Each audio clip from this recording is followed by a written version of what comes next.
Assim seja em nome do Senhor Jesus. Amém. Amém. Glória a Deus.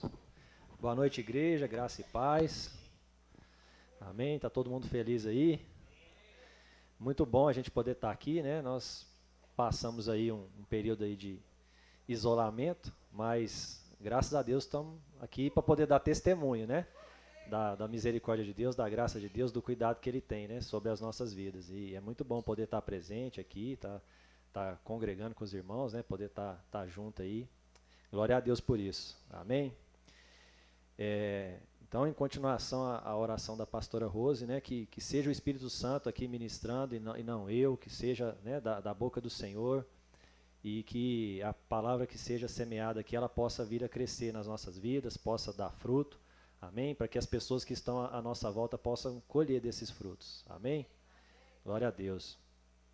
Irmãos, então, né, a nossa igreja, a nossa congregação, ela teve uma palavra de direcionamento para esse ano, né, que é: preparem o caminho para o Senhor, né? Então, o que eu queria compartilhar com os irmãos aqui hoje, né, trazer, né, sobre esse prisma, né, é uma forma prática, né, algo que a gente às vezes pode trazer para as nossas vidas, né, de como preparar o caminho para o Senhor, né, algo assim mais prático, né, para a gente poder refletir sobre esse assunto.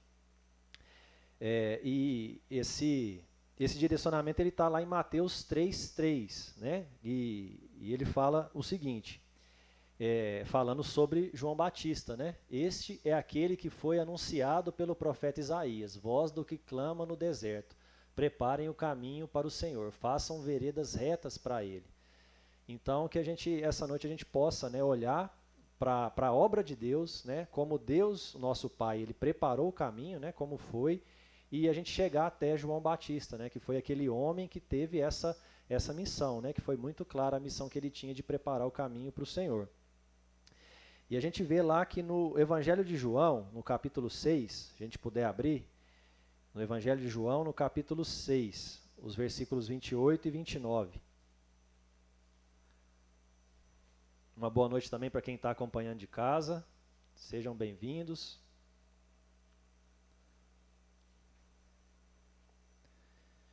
João 6, 28 e 29, fala assim: Então lhe perguntaram, o que precisamos fazer para realizar as obras que Deus requer? Jesus respondeu, a obra de Deus é esta, crer naquele que ele enviou.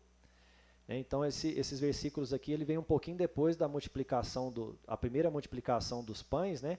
Onde Jesus está exortando aquela multidão, né, que estava procurando ele novamente por conta da comida, né? E ele vem falar, né, que não trabalhem só pela comida que se estraga, né, mas por uma comida que seja eterna, né? E aí o pessoal pergunta, então, o que nós devemos fazer para realizar, né? E Jesus ele é bem claro, ele fala, a obra de Deus é essa, é crer naquele que ele enviou. Então, a obra de Deus é essa, foi ter enviado o seu Filho, né, para que a salvação pudesse chegar a nós, né, pela fé. E todo aquele que nele crê, né, como está lá em João 3,16, todo aquele que nele crê não pereça, mas tenha a vida eterna. Então a obra de Deus é essa, né? O ápice da obra de Deus, né, a parte mais importante da obra de Deus foi ter enviado o seu único Filho, né, para que a salvação viesse pela fé no nome dele. Mas a obra de Deus, ela começa lá atrás, né? Como a gente está tentando meditar aí sobre preparar o caminho do Senhor, a obra começa lá no Gênesis, né? Logo depois da queda, né? Ali começa a obra de salvação de Deus para nós, né? Então, a queda não pegou Deus de surpresa, né? Então, a obra ela começa ali. Então, tudo que vem no Antigo Testamento vem mostrando para nós essa obra de Deus, essa obra de salvação de Deus. Vem mostrando para nós Deus preparando o caminho para o Senhor, né? Então, é muito interessante a gente ter esse panorama, né? De, às vezes, enxergar o Antigo Testamento, né, com essa revelação, né, de que ali é Deus trabalhando, né, Deus conduzindo o povo até Cristo, né, até a época que ele enviou o seu Filho para a salvação do mundo inteiro. E isso nos ajuda muito. E então, né, tem em Abraão, né, passa por Noé, aí chega em Abraão. Abraão é aquele que foi escolhido por Deus, né, o primeiro patriarca, aquele que era para ser a semente do povo, né, escolhido de Deus, o povo que Deus ia se revelar, né, o povo que ia, né, mostrar para o mundo, né, quem que era esse Deus, esse Pai, esse Criador. E ele foi escolhido pela fé, né? Ele foi escolhido pela fé. Então passa por Abraão, depois Isaac, Jacó, né? Nós sabemos toda a história. E isso tudo é Deus trabalhando, né? Como que Deus trabalhou, né? Toda a obra, né? A perfeição, toda a sabedoria com que Deus trabalhou até chegar em João Batista, né? Que foi aquele que tinha como missão preparar o caminho para o Senhor. E a gente vê, né, que depois de João, né, ter o seu ministério, né, depois de Cristo ter o seu ministério, do caminho ter sido preparado, né, e as coisas terem sido consumadas, né, Jesus ele é a plenitude dos tempos. A gente vê uma passagem que está lá em Atos 1, no versículo 9. Atos 1, 9. 9, 10 e 11. É logo depois de Jesus ter sido assunto aos céus, né? Atos 1:9. Tendo dito isso, foi elevado às alturas, enquanto eles olhavam, uma nuvem o encobriu da vista deles. E eles ficaram com os olhos fixos no céu, enquanto ele subia. De repente surgiram diante dele 2 homens vestidos de branco, que lhes disseram: Galileus, por que vocês estão olhando para o céu? Esse mesmo Jesus, que dentre vocês foi elevado aos céus, voltará da mesma forma como o viram subir. Né? Então aqui a gente vê que a palavra ela é bem clara, né? Jesus voltará, né? Os anjos ali estão falando, né? Jesus voltará, do mesmo jeito que ele subiu, ele voltará. E os anjos ali também dão uma exortação, né? Eles chamam a atenção daqueles homens, falam: por que vocês ainda estão olhando, né? Já podem começar a missão, né? Já podem começar a preparação para a volta dele, porque ele há de voltar. Então a gente vê que ali já começa a missão, né? A missão da igreja, né? Da igreja em si. João Batista já tinha terminado o seu ministério, preparado o caminho, Jesus já tinha cumprido, né? Tudo que ele tinha para cumprir, e ali fica a missão da igreja, que é essa, né? Então para nós é muito importante a gente poder olhar de uma forma panorâmica, né, para a obra de Deus, que começa após a queda, né, passando por todo o povo de Deus, o povo de Israel, e chegando até João Batista, para a gente poder ter esse direcionamento, né, para a nossa vida, para a gente poder trazer para a nossa vida, né, como a gente deve preparar o caminho para o Senhor, né, de uma forma mais prática. Até mesmo porque a palavra de Deus fala que a igreja é a noiva, né? Então, se a igreja é a noiva precisa estar pronta, né? A noiva precisa se preparar, ela anseia pelo encontro, ela anseia pelo casamento. Então, é muito importante para nós. Então, a gente, né, vamos dar uma olhadinha em como que Deus preparou o caminho, né? Como que o Pai, o Criador, ele preparou o caminho. Como foi dito, tudo começou lá atrás, né? Tudo ali é obra do Senhor, é preparação do Senhor para a vinda do Filho dele. Mas tem um ponto que a gente pode colocar como principal, né, de algo que Deus Pai fez por nós, que conduziu, né, de uma forma mais intensa para Cristo Jesus, que é a lei. Né? Vamos colocar aqui, tentar meditar sobre a lei. A lei que foi dada por Moisés, né? Foi dada por Deus a Moisés e repassada para o povo de Israel. E essa lei, quando ela foi dada, ela começou a gerar uma confusão na cabeça do povo, né? E essa confusão até hoje ela existe, né? Porque eles tinham a graça, né? A graça que estava na promessa que foi feita a Abraão, né? E posteriormente teve a lei, né? E aquilo gerou uma confusão, porque ora eles achavam que era pela obediência à lei, né? Que era pelas obras em obedecer à lei por esse tipo de obra, né? Uma forma de se salvar a si mesmo, uma forma de ter essa barganha com Deus, né? E não era dessa forma, né? Por isso que gerou essa confusão. E o apóstolo Paulo, ele nos ensina, na carta aos Gálatas, no capítulo 3, o capítulo 3 todinho, Paulo está ensinando sobre isso, né? Sobre essa questão da lei e da graça, né? Então eu convido, né, os irmãos a depois ler esse capítulo todinho em casa, é muito importante para nós, é muito conhecimento que está sendo passado ali. E a gente vai pegar alguns versículos para a gente poder entender um pouquinho, né, do que Paulo estava ensinando para nós lá. Então, tem a promessa que foi dada a Abraão. Né? A promessa está lá em Gênesis 12, o versículo 3. A promessa fala assim: abençoarei os que o abençoarem e amaldiçoarei os que o amaldiçoarem. E por meio de você, todos os povos da terra serão abençoados. Né? Essa é a primeira promessa que Deus faz ali a Abraão. né? E aqui ele está falando, né, que todos os povos da terra serão abençoados pelo descendente de Abraão. Essa promessa só essa promessa, se a gente for, já dá uma pregação a gente falar sobre ela. Mas a gente pode ver alguns aspectos dela, né? A promessa, ela não tem nenhum condicionante, né? A gente não vê Deus aqui falando, né? Todos os povos serão abençoados se fizerem alguma coisa, né? Não tem nenhuma condicionante. Essa promessa ela foi feita também de forma unilateral. A gente vê uma passagem muito interessante que está lá em Gênesis 15, né, que fala sobre um ritual, né, a aliança, né, quando Deus chama Abraão para poder fazer essa aliança, que era um ritual que eles tinham, né, onde eles cortavam o animal ao meio, né, os animais ao meio, colocavam uma metade de cada lado, né, e as duas pessoas que estavam fazendo essa aliança passavam por entre os animais, né, e o que aquilo simbolizava era que aconteça comigo como aconteceu a esses animais, se o que eu estou fazendo essa aliança com vocês, eu não cumpri, né, com a minha parte do acordo, né. E nessa passagem conta, né, que Abraão foi tomado de um sono profundo e que Deus passou sozinho por entre esses animais, né. Então essa promessa, essa aliança, ela dependia só da parte de Deus, né, era uma promessa unilateral, né, dele para Abraão, né, que nos alcança hoje. Então teve a promessa, né? E posteriormente a isso, né, Paulo ensina nesse capítulo 3 de Gálatas que a lei ela veio 430 anos depois, né? E foi depois que o povo de Israel saiu do Egito, né? Moisés foi usado para libertar o povo e a lei foi dada a ele, né? São cerca de 613 mandamentos, ordenanças, proibições, né? Então era muita coisa. E isso veio gerando então essa confusão, né? O povo tinha a promessa que é totalmente graça de Deus, misericórdia de Deus, sem nenhuma condicionante, e depois vem a lei, né?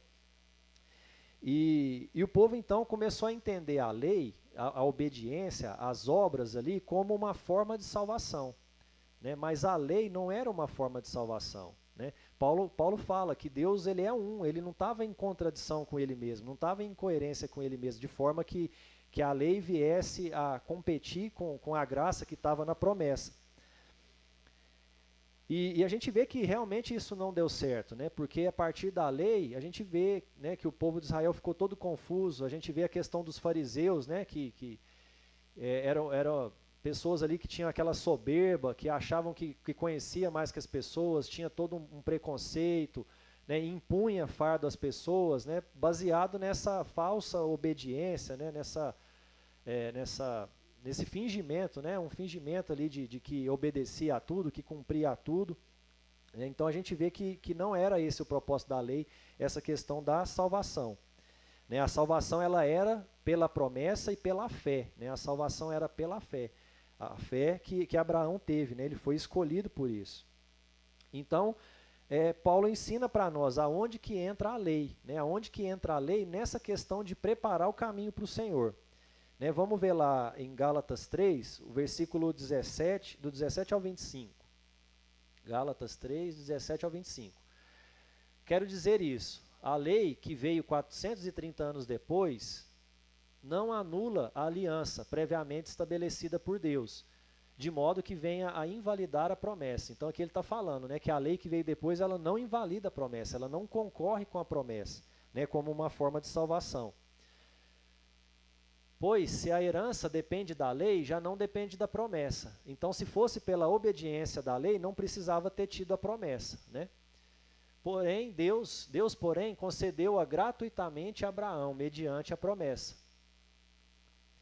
Qual era então o propósito da lei? Ela foi acrescentada por causa das transgressões, até que viesse o descendente, e aqui ele traz, né, no singular, ele explica essa questão que lá em Gênesis muitas vezes está no singular, né, que se tratava do descendente, né, do principal descendente que viria de Abraão, que é Cristo Jesus, a quem se referia a promessa, e foi promulgada por meio de anjos pela mão de um mediador.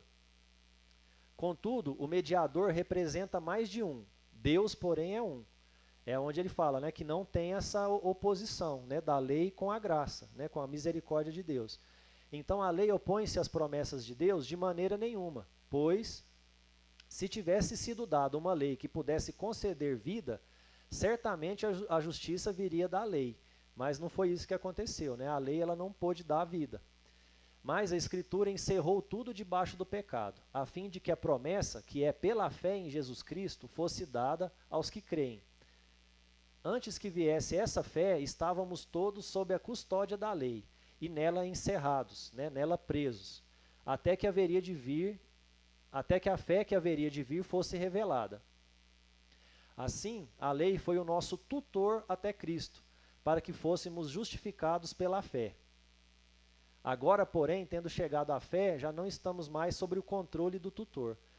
Então aqui Paulo está ensinando para nós qual que era o propósito da lei. Não era concorrer com a graça, mas era para ser um tutor, né? Era para ser um parâmetro, era para ser algo que conduzisse até Cristo, né? Algo que mostrasse o que era certo, né, diante dos olhos de Deus, para o povo dele, né? Então a lei foi né, algo muito importante de toda a obra de Deus que está no Antigo Testamento, antes da vinda de Jesus. A lei foi algo que incisivamente ali ela conduziu até Cristo. Então esse era o propósito da lei. E a lei, ela mostra para nós qual que é a condição do homem, né? Como ele falou, a lei foi dada por causa das transgressões, por causa do pecado. Foi justamente para mostrar, né, para a humanidade, né, a condição do homem, que era pecador, né, a condição de pecador diante de Deus. Porque a palavra diz que se você tropeçar em uma, você tropeçou em todas, né? Então, a lei mostra para nós a impossibilidade que a gente tem de obedecer a tudo, né? A nossa fraqueza, a nossa condição, a nossa incapacidade de salvar a nós mesmos, né? Porque era isso que o povo de Israel achava, né? Que eles poderiam se salvar através da obediência, dessas obras de barganha com Deus ali, e não era isso. Então a lei ela mostra quem nós somos, né? A graça e a misericórdia de Deus que está na promessa mostra quem Deus é.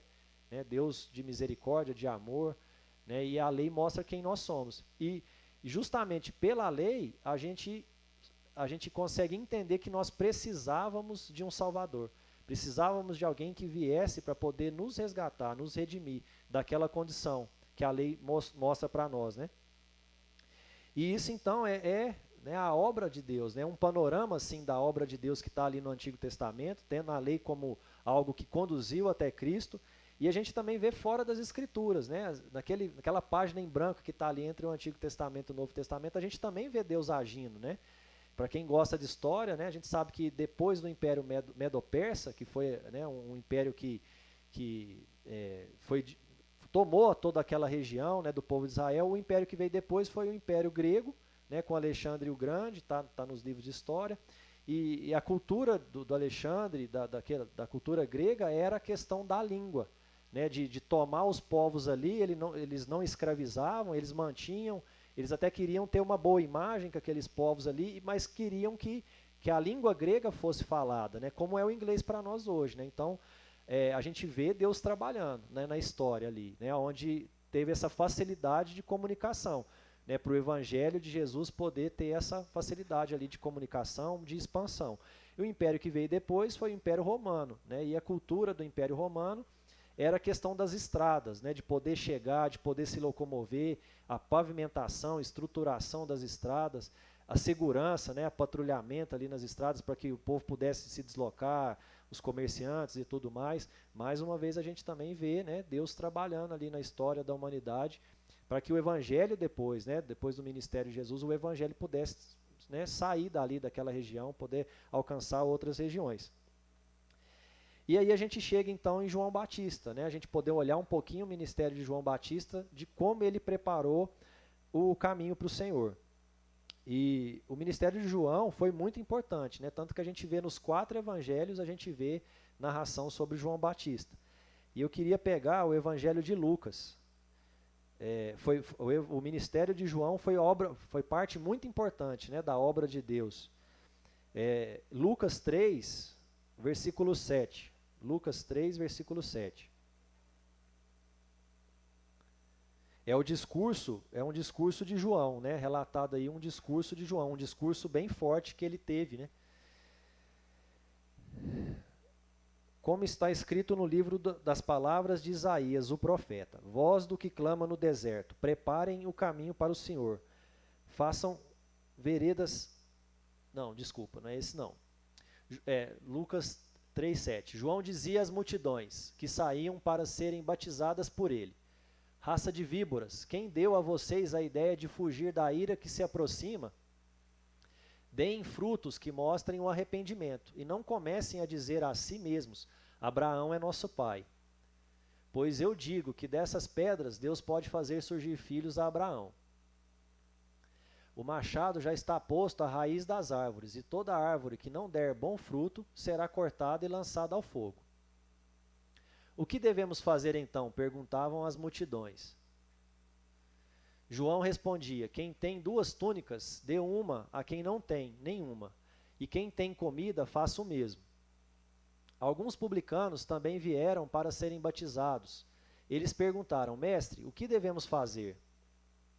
Ele respondeu: não cobrem nada além do que lhe foi estipulado.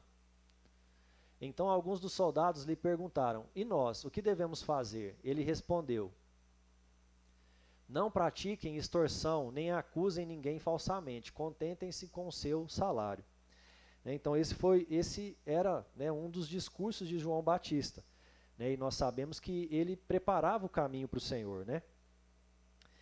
Então a gente pode observar no discurso de João Batista, que ele trazia uma consciência do pecado, né? Ele confrontava o pecado.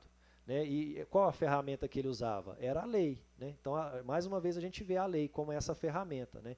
Então, a gente vê que as pessoas, elas entendiam essa condição de pecado. Né? A gente vê que a multidão perguntou o que deveria ser feito, a gente vê que os publicanos perguntaram, né? É sinal de que eles entenderam essa consciência do que João Batista estava pregando sobre pecado, né? Sobre arrependimento. A gente vê muito ele falar, né?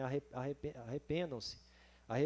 Né? Então esse era o ministério dele, era como ele preparava o caminho para o Senhor. Né? E a gente vê que, como a gente leu lá no início, né? Voz do que clama no deserto, preparem o caminho para o Senhor, façam veredas retas para ele. E a gente entende essa questão de João Batista fazer essas veredas retas para o Senhor justamente nessa questão. É que quando ele prega sobre, né, o pecado, né, ele exorta sobre o pecado, ele aponta o pecado e traz essa condição de arrependimento, é justamente isso, é fazer as veredas retas para o Senhor. Porque aqui já não tem mais o rico, o pobre, homem, mulher, senhor, escravo. Né, a partir do momento que a pessoa tem essa consciência, né, da condição dela, do pecado, né, ali estava sendo feito as veredas retas para o Senhor, né? Ele estava aplanando o caminho do Senhor, né? É nesse solo que o ministério de Jesus começou, nesse solo dessa pregação de pecado, de consciência de quem as pessoas eram, né, em relação à lei, e essa questão do arrependimento. Então a gente vê que o ministério dele era esse, né? Pregar sobre o pecado e o arrependimento. E ele fala também sobre frutos, né? Ele fala que dê frutos que demonstrem o arrependimento, ou seja, o arrependimento verdadeiro, ele gera frutos, né? É o que a gente chama de conversão, né? A gente está andando por um caminho, de repente a gente entende que aquele caminho é errado e a gente começa a andar por outro caminho, né? Então os frutos do arrependimento que ele está falando aqui é o que realmente demonstra, o arrependimento, né? Então ele fala lá, né, se alguém tem 2 túnicas, então que dê uma para quem não tem. Né? Então ali é fruto, né? Alguém colheu aquele fruto, né, que foi receber uma túnica. Então é o que já não é mais aquelas obras que a gente falou de barganhar com Deus, né, de fazer para poder ter um favor de Deus, mas aqui já obras do fruto do arrependimento, obras que demonstram realmente o arrependimento. São essas obras que Tiago fala, né, que é o que acompanha a nossa salvação. Então ele fala também sobre esses frutos. E uma terceira coisa, né, que João Batista faz para preparar o caminho, então depois de falar sobre o pecado, né, gerar essa consciência, gerar o arrependimento, aí ele testemunhou sobre Jesus. Né, aí ele apontava para Cristo, né, ele falava, ó, eis o Cordeiro de Deus que tira o pecado do mundo. Né, então ele cumpriu o ministério dele e depois ele testemunhou sobre Jesus. Né, então se a gente puder observar, né, um pouquinho do ministério de João Batista, era sobre isso, né, era preparar o solo, fazer as veredas retas, né, deixar todo mundo naquela mesma condição, né, diante da lei de Deus, diante dos olhos de Deus, para que o ministério de Jesus pudesse, né, ser iniciado e a semente fosse plantada e ela pudesse crescer. e o testemunho que ele deu. Né? E João Batista foi, né, de uma coragem, de uma ousadia, né, tamanha, porque muito em função dessa exortação, ele perdeu a vida. Né? Quando ele exortou o rei Herodes, né, a respeito de algo errado, né, ele perdeu a vida, mas ele cumpriu a missão dele. E aí a gente pode trazer isso para a nossa vida, né? Como que a gente pode preparar o caminho para o Senhor, né? Então, observando toda a obra de Deus, né? Que o Antigo Testamento todo, as riquezas que tem ali, né? A gente é fantástico a gente debruçar ali e entender, né? Cada detalhe, cada coisa que Deus fez, o propósito de tudo, e a gente poder entender também a questão do solo, né? O solo do coração, esse solo que João Batista preparou, né? De deixar preparado para a vinda de Jesus. Né? Então, de forma individual, a gente ter essa consciência, né, da nossa condição, de toda a obra de Deus na nossa vida, lembrar da nossa antiga condição, né, e saber que Jesus nos tirou de lá, né, graças ao seu sacrifício, seu amor por nós, ele nos tirou de lá.